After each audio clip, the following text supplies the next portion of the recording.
Доградбата врз доградба на стамбена зграда на Скопски Битпазар е дивоградба, констатирале општинските инспектори. По проверка во општинската евиденција утврдиле дека објектот нема одобрение за градба ниту одобрение за доградба. Во општина Чаир велат дека во петокот бил извршен вонреден инспекцијски надзор, но кој доградува цел кат врз зградата засега е непознато. На ден 16 јануари 2026 година извршен е инспекцијски надзор на посочената локација, при што е утврдена изградба на надградба и на самата локација не е затекнат никој на лице место.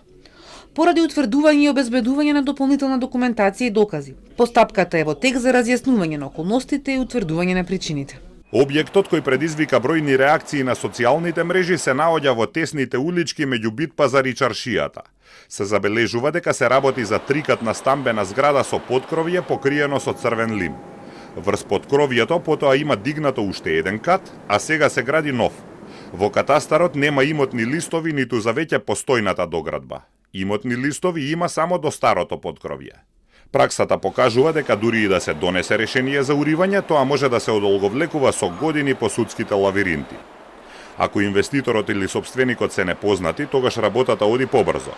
Градежните инспектори преку дневните и општинскиот весник го покануваат инвеститорот на распит. Ако не се јави, се носи решение за уривање.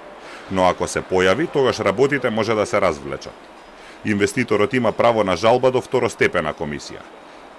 Ако жалбата биде прифатена, постапката се враќа на почеток. Ако не биде, решението за уривање станува правосилно, но има право на вонредни правни лекови. Тужба пред управен суд, па потоа и тужба пред вишиот управен суд. Иако во решенијата за отстранување пишува дека жалбата не го одлага извршувањето, градежните инспектори пожелно е да го причекаат исходот од користењето на сите тие редовни вонредни правни лекови со цел да не се случи да некој од тие органи го поништат решението на градежниот инспектор, а со тоа доколку објектот срушен да се доведе да општината или државата преку државниот инспекторат да плаќаат пенали на субјектот на надзорот.